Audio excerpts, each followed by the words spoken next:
HW Media.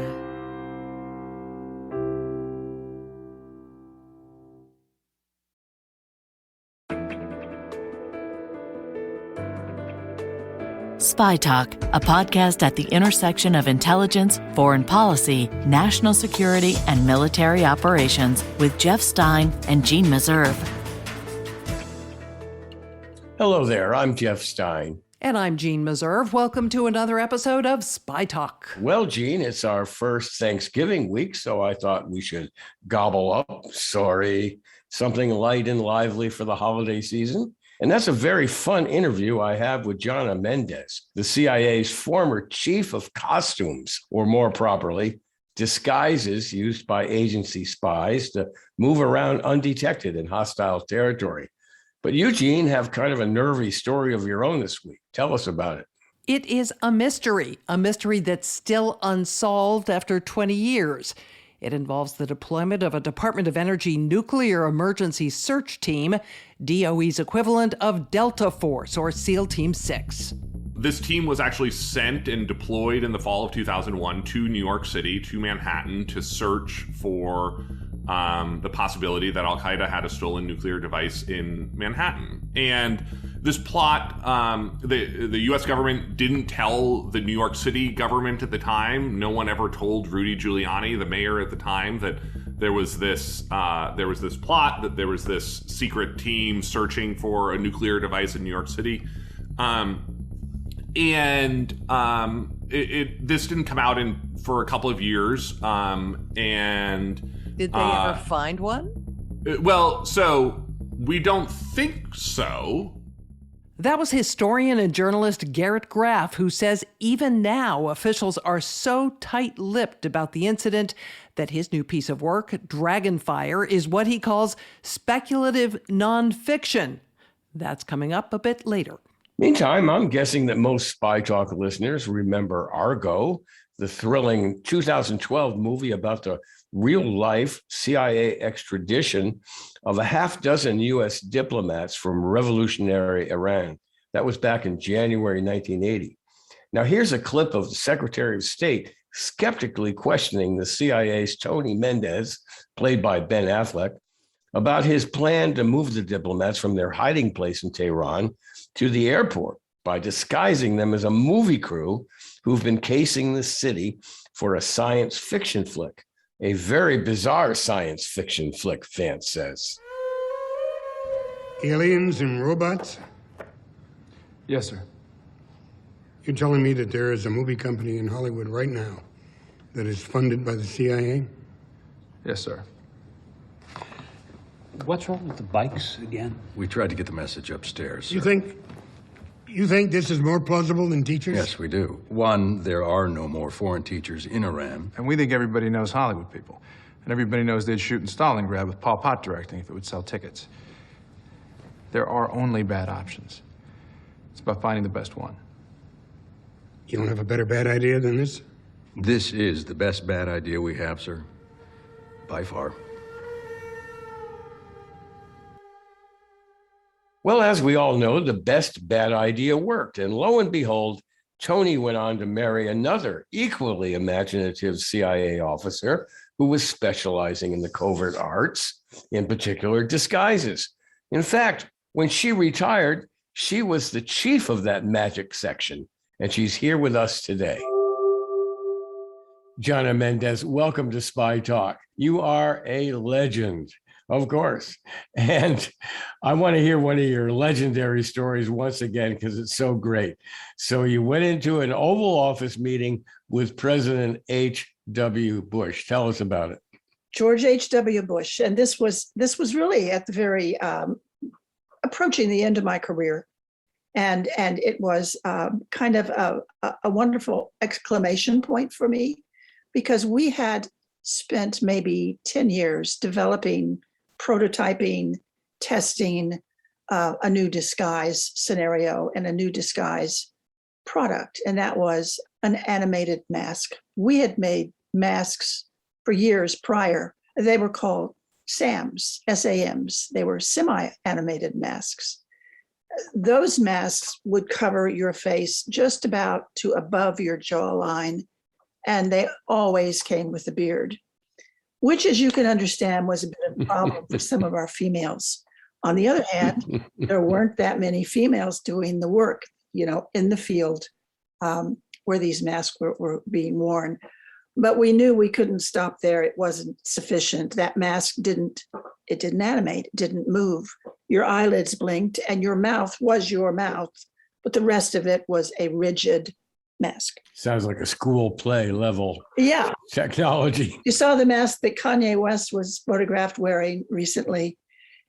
That was bad. It was better than that. That was attention drawing. So you went with CIA Director Webster. I did. And he slipped you through Secret Service at the gate? Yep. And what were you disguised as? One of my employees was leaving. Her name, I guess I can say her name was Becky. And Becky left me her face. We had to build it on something. I liked very much the fact that Becky was kind of cute. So I was going to look fairly good. This mask completely animated. I could chew on a pencil. I could talk to the president. I could do almost anything wearing the mask. I had a great hairdo. I was very proud to walk in the White House looking like that. And what did she look like? How different was she from you? Oh, just an entirely different face. With disguise, everything has to be additive. So she could not have a smaller nose. Her face was bigger than mine. Her nose is a little bigger than mine. Her forehead was a little broader than mine, and her hair was fabulous. So I got all of those accoutrements when I got the mask. I wanted to keep that mask when I retired, but they, of course, wouldn't let me. So you got into the Oval Office with President Bush and CIA Director Webster, and what happened? Well, there was a semicircle around around the front of the desk. It was like a horseshoe. And Brent Scowcroft was there, Bob Gates was there, John Sununu was there, a couple of others. And I was to go first. That was the plan. Go first, and then I'm going to leave first because they were going to do the PDB. I didn't need to sit through that. The daily brief. So I told the president, who had been our DCI at one point and who we had worked with. I took him some 8x10s of him in disguise to sort of warm him up to the subject. He liked the pictures. I said, well, we've gotten a lot better since you left, sir. And I want to show you the latest, the best thing we've got today. So he's looking around my chair like, well, where's your bag of stuff? I said, so I'm going to take it off. And I got ready to, do what we were calling the Tom Cruise peel.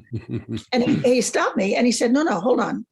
Don't take it off yet. And he got up and came over and looked really closely. He's like, looking for a zipper. Well, he's looking for the edges. Where does it stop and where do I start? Mm-hmm. You couldn't tell. He sat down and said, okay, take it off. I took it off. John Sununu almost dropped to the floor because he hadn't been paying attention. He had no idea that I was going to remove my face.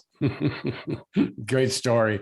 So can you think offhand of one of the wildest disguises you ever deployed against the enemy, against the Russians or Chinese or whoever? Well, I have to tell you that I wasn't doing the deployment typically. I was building something for a case officer. That's what I meant. Case officer, going to Moscow. And we would train him. We'd walk him up and down our hallways. We'd take him out in cars. We'd take him out with our own surveillance team for training. But when it got right down to it, he had to use it and wear it. I think one of the most brilliant operations, Dan Hoffman put it in his book, The $1 Billion Spy. It's the opening scene where a case officer and another case officer, they're driving through Moscow. Their two wives are in the back seat, of course.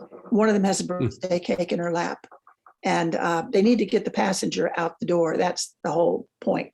They take a right turn. They've got surveillance, but surveillance is pretty relaxed. They take another right turn, and in that moment, the second turn, the case officer steps out of the car. The wife picks up the birthday cake and hands it through the seats. The driver puts it on the passenger seat, hits a button, and a dummy pops up that looks exactly like the man who just left. The man who just left looks like an old Russian pensioner, and he's kind of walking down the street. So surveillance drives by him, still sees two male figures in the front seats, and they follow them all night. It was called the $2 Billion Spy because the work that agent was doing And what he was giving to us was one of the biggest hauls the United States government ever made in terms of espionage. It's a great story. We got Soviet radar years before they built it. The Pentagon was able to build countermeasures to it before their production stuff came off the line. It was beautiful. Now, one of the reasons I wanted to have you on the show is because the new biometric hurdles to crossing borders and so on, closer checks at airports. And of course, China has deployed notoriously facial recognition technology. How do you defeat that with disguises? I've been to the U.S. Embassy in Beijing, which is like a highly guarded fortress with lots of concrete plazas around it. Very difficult to sneak someone in and out of that place without being recognized, especially with the new technology. What can you tell us about that? Well, one of the things I have to start with is that I don't actually know what they're doing, as I shouldn't know what they're doing. Because you're out of the agency now. I don't have a need to know anymore, but I can make some deductions, I think, because I could imagine if we were facing a challenge like that. The idea of facial recognition started with Casey asking Tony Mendez at one point. He had just seen the film Goldfinger, and they could do facial recognition in the movies. And Casey said to Tony, "Can we do that?" And Tony said, "No, sir." And he said, "Well, let's get some people on it." And Tony, who was not a fool, just pivoted to DARPA and said, "Could you guys get to work on that, please?" Which part? Defeating facial recognition or developing facial recognition technology? Developing it so that we could understand it, probably so we could defeat it would be the approach. So the fact that the agency lets me talk about masks publicly when they never did before, this is within the last 3-4 years, makes me think they're not using masks, or at least they're not using the masks that I'm talking about.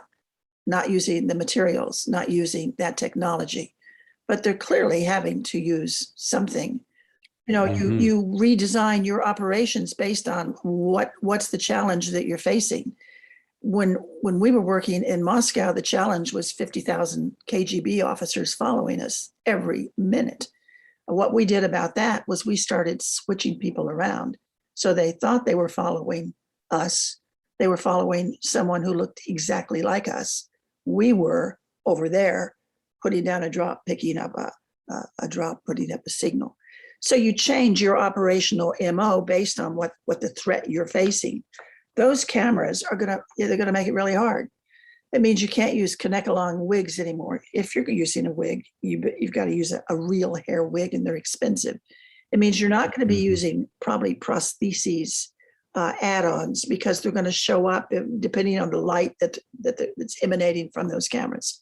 So you're going to stay with the structure of your face, but you can still do all kinds of things inside your mouth. You can have a dental facade that basically changes the entire look of your face. Like Marlon Brando in The Godfather. We took that on board. We didn't want to use oranges, but there are things called plumpers that just fit in below your teeth, and they push the tissue of your face around. Or we change your teeth so radically that you really don't want to smile. It's like the before in one of those ads on TV. Before I got my teeth straightened, this is what I look like. Now, let's assume that the Chinese have facial recognition data on every American embassy official that comes into the country, and many American private industry people and so on, because they've got a surveillance state going.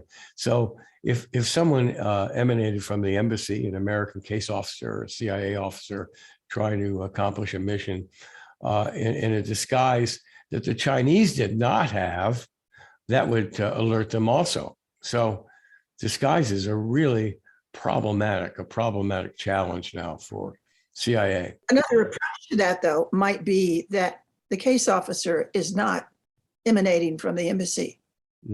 If that's their main focal point, if that's where it all begins, maybe that's not where it all begins today.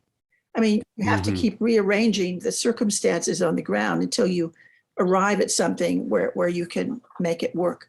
And just one more point. When we were working with surveillance in Moscow, we were working out in Hollywood with some magic builders, the people that do the deceptions and illusions, the people that make things appear and disappear. And we took some lessons from them on how do you do that? How do you force people to not believe what they're seeing or to believe what is clearly impossible? And they showed us how to set up. I said, you call it an operation. We call it a performance. And the first thing you have to know is, where's your stage? What I'm saying is, your stage those concrete plazas outside of the American Embassy? Maybe not. There's nowhere to go there. Maybe your stage is over here. And then the second piece of it is, where's your audience? Is it those facial recognition cameras, or is it something else? Is it foot surveillance? What is it? You have to know where your stage is. You have to know where your audience is, and then you go. Mm-hmm, mm-hmm. So that's a big challenge. So do you know of evidence of the Chinese and the Russians also using disguises as inventively as you did? We never saw such evidence. We could see new Russian officers coming into Washington, D.C. for assignments. And they would restyle themselves. They'd been here before, and they would, have a new hairdo and new glasses, and maybe they grow a beard, but nothing really radical. But then keep in mind, they had no need for disguise like we did. They were not in this pressure cooker, in this suffocating embrace of the FBI. The FBI doesn't do that. The FBI doesn't follow you 24 hours a day, 7 days a week. Mm-hmm. Moscow was a one-off, an absolutely unique situation. And now it may be Moscow and Russia and China, together. Maybe the two of them are mirroring each other. But in a normal circumstance, foreign diplomats or whatever coming to the United States don't need to take the extreme measures that we were forced to take in Moscow. Mm-hmm.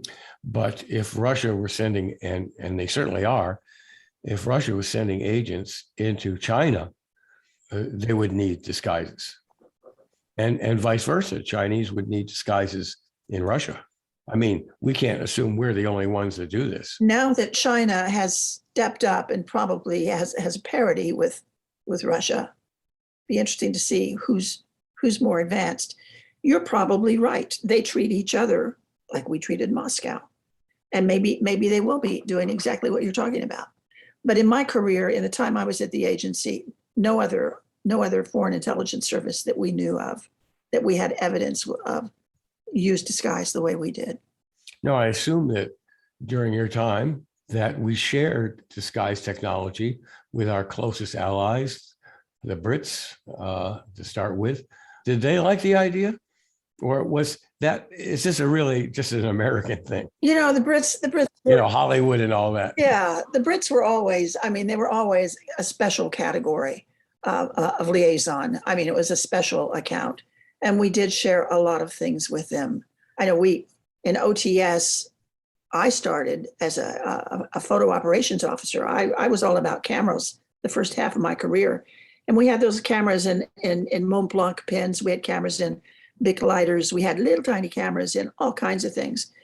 We just had one person making them. We couldn't find an optical house in the United States that could recreate this little camera. That was one of the biggest guns we had in the Cold War. No one could make it. So we gave the blueprints for the camera to the British, and we said, "Can you find someone?" And they could not. That was a very exquisite piece of equipment. We wouldn't share that with anybody else in the world. We shared it with the Brits, though. But to your question, to my knowledge, they were not particularly interested in our disguise work. Because they're Brits. We could do a whole show on that. My brief, brilliant career as a spy with the Army years ago, I used a Minox. Was that the go-to camera during your time? That's what I started with. It was an operational camera for document copy, and it also worked great if you were skiing, because if you fell as often as I did, you wouldn't hurt the camera, and the camera wouldn't hurt you. The Minox, it was non-compromising. It was commercially available. Film was out there. It was initially, it was like the baseline that everything else kind of started from. Just for listeners who are not as seeped in espionage as we are, these miniature cameras are used. They've probably seen it in the movies, to copy documents, because say a Soviet spy working for us needed to copy aerodynamic blueprints and so on, had to do it fast and secret in an office someplace. So they use these little cameras to copy these documents, and then they were often reduced to what we call microdots, really tiny pictures the size of a tick or smaller, and disguise them and put them in magazine and books and so on to slip them out of the country. It was a fascinating time. You glue them on top of a period at the end of a sentence. It was an 8 by 10 page of text, and you could send it to your agent that way. The thing with the Minox and what pushed us to keep moving forward was it took two hands and it made a noise. We wanted one hand and we wanted total silence. And that's what we got with our pen. You just held your pen and one by one shut them off. It automatically advanced. That's really James Bond stuff. It was. Q. So were you Q? I was in Q. I wasn't Q. We had several wonderful directors of OTS. The one that I OTS, we should say Office of Technology. Office of Technical Service, and the last director that I know of was Bob Wallace, and he was a fabulous guy and a wonderful. He was an operations officer running this office that supported operations. He was the flip side of Murphy's Law. He was the right guy in the right place with the right skills. You were, speaking of skills, you were doing photography. That was your thing. And then you got into disguises. Did you just glom onto that because, it was such a gas? Was that it? It's an odd story. It's being a woman doing what I was doing, working overseas in the Office of Technical Service was uncommon. Rare. And there weren't many women working anywhere in operations. I was loving my job, my career in photography, traveling the world, training agents how to use all kinds of interesting cameras. But I went to I have to call it the subcontinent. They won't let me ever get any more specific. And I just fell in love with everything there. I wanted an assignment there. I wanted to live there, and came back and talked to my career management officer, who was Tony Mendez. And I said, how do I get out there? That's what I want to do. I want to live there and work there and travel from there. And he said, what about your husband? I said, well, he'll go. And so Tony said, there is a disguise job coming open. There's nothing in photo. I said, so make me a disguise officer. I wanted to do that so badly that I did a 90-degree turn in the middle of my career and went into a year and a half of full-time training and went out there as a disguise officer with a backup of photography. So they got two for the price of one. Now, Tony, your late husband, he, of course, was his rescue of American diplomats from Iran became a major motion picture, which I've seen 10 times. I love, everybody loves it, called Argo. You said to me the other day when we were talking that the hardest part of Argo was not rescuing the diplomats, it was getting approval from all these various branches of the government, CIA, State Department, et cetera, et cetera, et cetera. Do you think, from your casual conversations with other former colleagues, do you think the agency is as daring now, or the government, I should say, not just the agency, the government is as daring now as it was back in your day? It's probably comparing apples to oranges because it's all changed so much. The geography has changed, the technology has changed, the options are different. When we were there, and that was through the mid-90s, there was still an appetite for taking a risk. But there were also situations where you had to come up with a solution. What we used to say, there was a banner hanging over our office written in invisible ink, and it said, "Desperation is the mother of invention." Not original, but it was true. We had to figure out how to rescue those people. Well, Tony did. And he came up with an idea that was so far-fetched that he could sell it. The fact was he was grounded in Hollywood. He knew a lot of people in LA. He knew John Chambers, who did all the makeup for the movies, Planet of the Apes. He knew the people that worked in deception and illusion. He had lots of resources out there. And the idea of disguising 6 American diplomats as a Hollywood location scouting party wasn't as far crazy as some people thought. But his job was to convince them of that. And when he took that idea to old Soviet East European division, where they called the chiefs of those divisions barons, and they didn't mean it nicely. These were big, strong, type A personality guys, and said, hey, I know, let's call them Hollywood location scouting crew. To talk the number of people into that he did took some work. And at the end of the day, it was the only thing that the US government did that worked, nothing else. When they sent those helicopters into the desert and tried to rescue, nothing else worked. Yeah. It was terrible. Ups and downs, as is always the case in U.S. intelligence operations, or any intelligence operations for that matter. John, it's just such a pleasure to talk to you again. You're a great storyteller, and I'm sure we'll find reason to have you back on the Spy Talk podcast. Thanks a lot for being with us today. Thanks for having me. Loved it. That was Jeanne Mendez, who retired as the CIA's chief of disguises. Very interesting to hear about yet another way in which technology is impacting spycraft.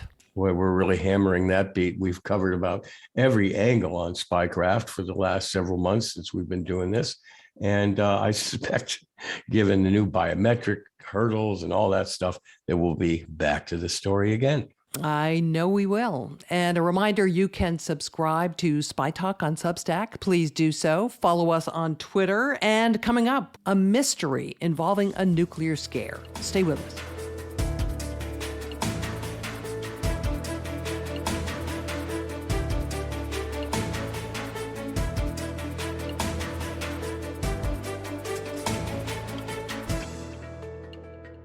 What could be more terrifying than a nuclear bomb in a U.S. city?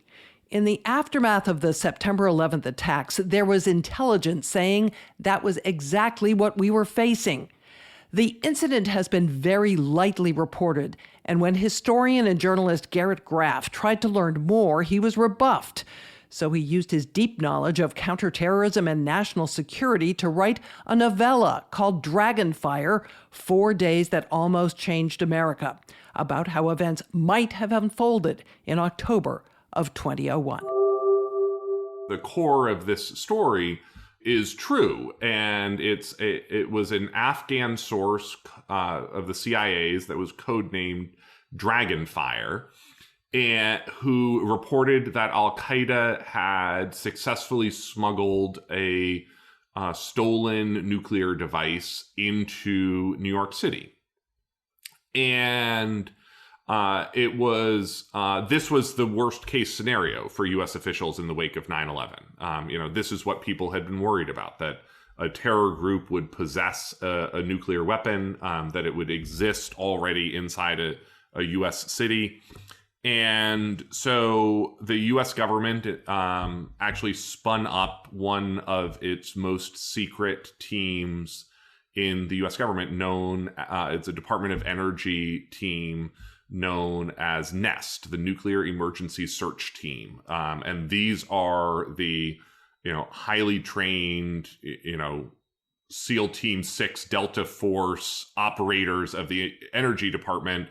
And they are secret, because I remember when I was reporting for CNN trying to embed with the NEST team, and almost every agency in government was really eager to show you what they were doing to protect the nation. The NEST teams, there's no way they were going to cooperate.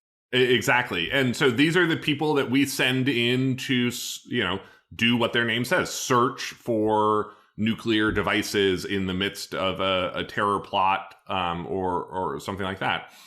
And so this team was actually sent and deployed in the fall of 2001 to New York City, to Manhattan, to search for the possibility that Al-Qaeda had a stolen nuclear device in Manhattan. And This plot, the U.S. government didn't tell the New York City government at the time. No one ever told Rudy Giuliani, the mayor at the time, that there was this plot, that there was this secret team searching for a nuclear device in New York City, this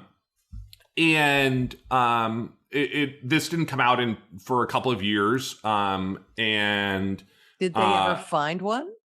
Well, so we don't think so. But part of Nest's mantra or philosophy is that it never confirms or denies whether it found a nuclear device during any particular deployment.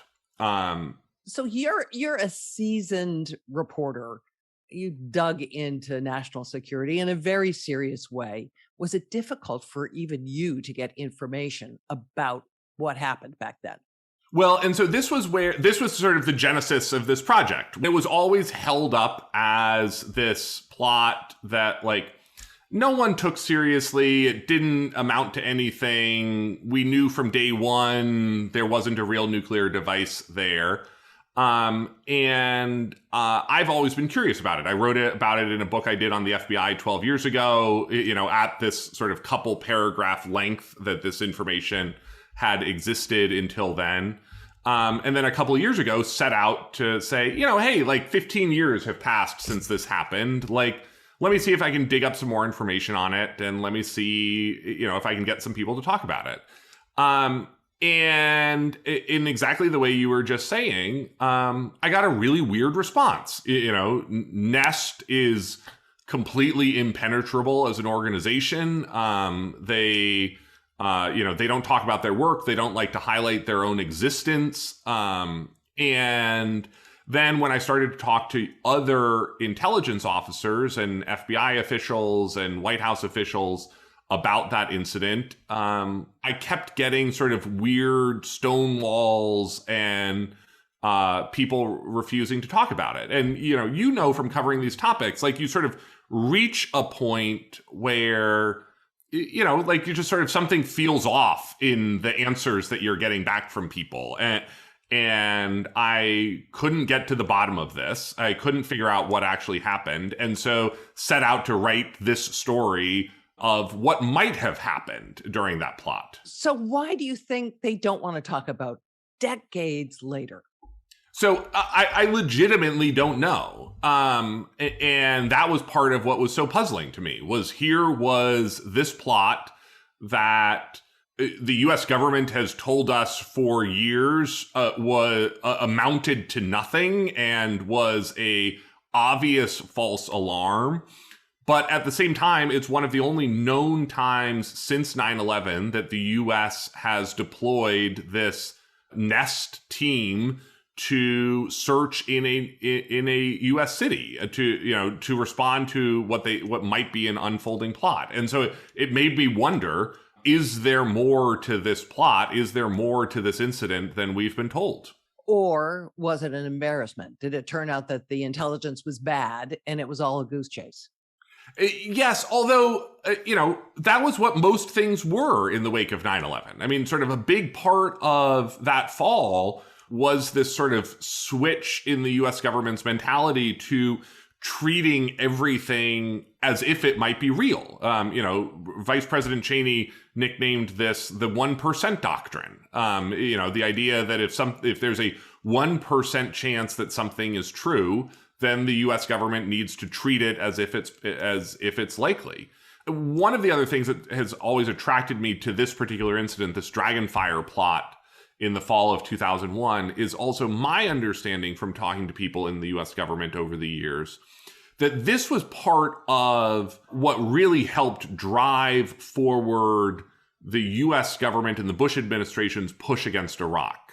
And what I mean by that is that this incident, along with some other WMD threats in the fall of 2001, made clear to the U.S. government that there really isn't a good answer once a WMD exists on U.S. soil.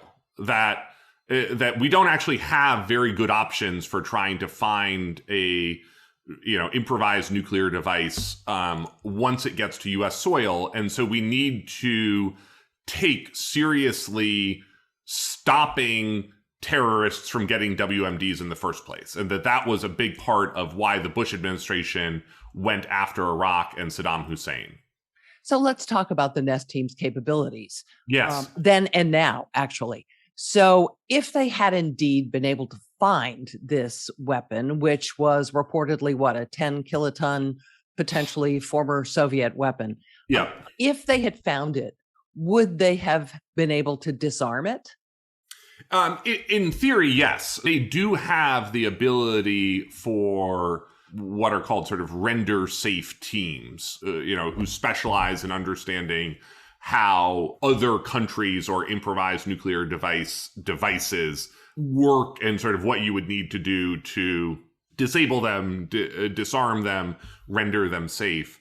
And so, we like to think that if they can find a device, they can render it safe. This is a team that works very much in the background of our country on a day-to-day basis. I mean, you will actually see their helicopters over Washington, D.C. from time to time, because a lot of what they do is these regular surveys of major U.S. cities to study what you might call sort of the background normal radiation in a normal city, so that, if and when they get deployed to New York City or Washington, D.C., and their helicopters are up in the air searching for radiological signatures, they can say, oh, okay, like this is anomalous, this is normal, this is a regular dentist office, it's probably not a nuke. And they don't just do it over cities. They also do it in preparation for large events like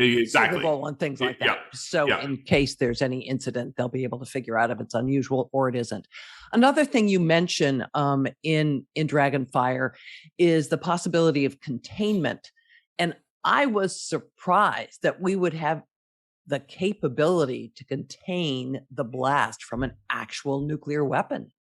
Yeah, and I think containment containment can mean a bunch of different things in this structure. It's not that we have like a box that can, absorb a full nuclear blast. Containment can also mean, helping to stop the spread of radiation, to help contain the damage. And some of this also has to do with, we have this picture from the end of the Cold War of what a nuclear, attack on New York City would look like, what global thermonuclear war looks like. And that's not what an improvised nuclear device going off looks like. And that's an important distinction to draw for people, is that, that you can be talking about something that's actually like more of a dirty bomb than it is a, Hiroshima or Nagasaki type device. But even a dirty bomb, I remember seeing the mapping of what might happen if a dirty bomb were detonated down in the mall in Washington, D.C. And it was a pretty big area that was going to be contaminated for a very long time, not to mention the panic effect. And I think that's true. And that was really one of the things that there was a lot of concern about, as you remember, in D.C., in the wake of 9/11 was, the damage from a dirty bomb in, going off on Capitol Hill or by the White House or something like that. At the time these events took place, our nuclear detection capabilities were not great. If you went to a port in the United States, for instance, yes, incoming cargo containers went through screening devices, but there was real concern that something that was shielded with lead wouldn't be detected, and things like kitty litter would set off the alarms. Are our screening capabilities any better now than they were decades ago? So yes and no. Sort of part of this, the procedures and the protocols and the processes are much better now.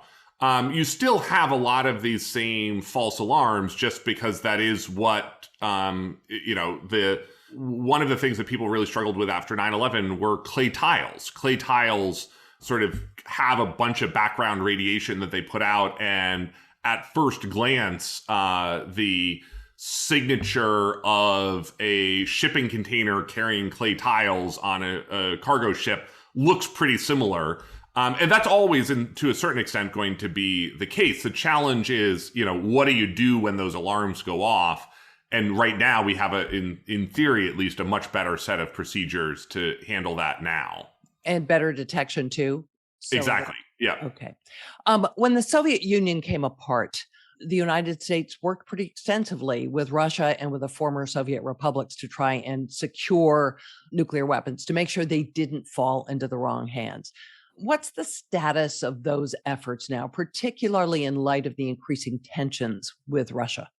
Yeah, and this is actually a really interesting topic. And I'm glad you asked about this, because this was, I did some reporting on this last year for Politico and was surprised by the answer, which is, the problem that you're sort of talking about, we shorthanded for, a quarter century after the collapse of the Soviet Union as loose nukes. I mean, this idea that, there would be these unguarded warehouses in the former Soviet Union or former Soviet republics where, terrorists or, Muammar Gaddafi or Saddam Hussein would just, drive a truck up and drive off with a couple of nuclear bombs, or, sort of the James Bond style threat of the, megalomaniacal mad scientist angry at not being paid, would just walk off the job with a suitcase nuke and carry it into New York City and demand ransom.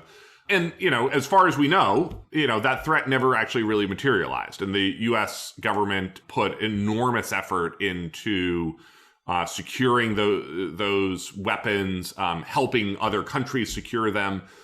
There were times when, quite literally the U.S. government was shipping winter clothing to, Russian security guards in the 1990s.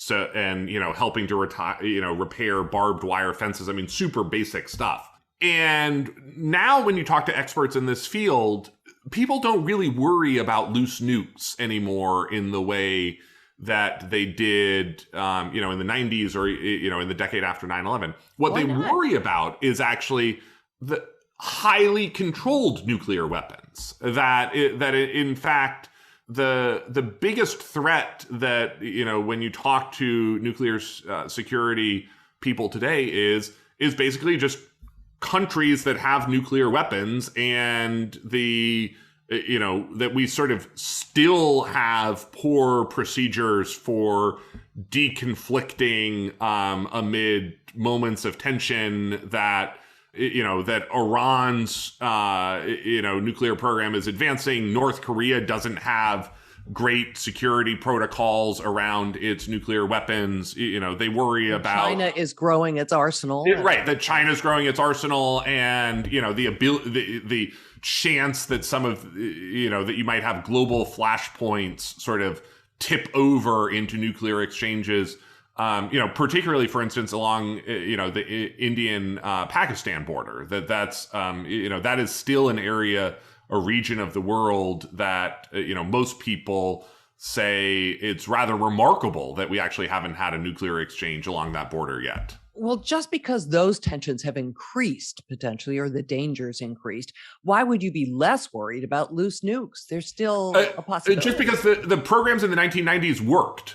There also was concern back in the day about the number of unemployed Russian scientists with nuclear know-how that were out there looking for work, and that they might get hired by another nation or potentially a terrorist group. Is that still a worry? I think that the answer is sort of always, but again, less. In the pantheon of threats that we're potentially facing, having written Dragonfire, I'm wondering how worried you are as a part, separate and apart from what intelligence officials may be saying.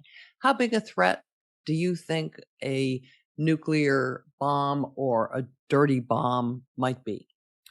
So I still think relatively small. I fall into the category of people who, on a day-to-day basis, and, luckily here in the fall of 2021, I'm less worried about this than I was in 2017 or 2018. But I think the much greater nuclear threat to the United States and to the world on a daily basis is North Korea firing off a nuclear tipped missile aimed at a U.S. city, and that, again, not necessarily that North Korea is going to try to launch a surprise first strike against LA. It's I worry about the cycle of events that could lead to North Korea feeling like it was under attack and then launching a nuclear strike. That was Garrett Graff, an historian and journalist and author of several books on national security and counterterrorism. His latest work, Dragonfire, will release December 1st on the online reading subscription service Scribd. I've been fascinated by this Dragonfire story forever. It seems going back 15 years. And Garrett Graff is a very, very accomplished investigative reporter, especially on the Homeland Security beat. It seems to me that if he can't get to the bottom of it, if the government's sitting on documents still it won't release, he's got to wonder what's really going on there.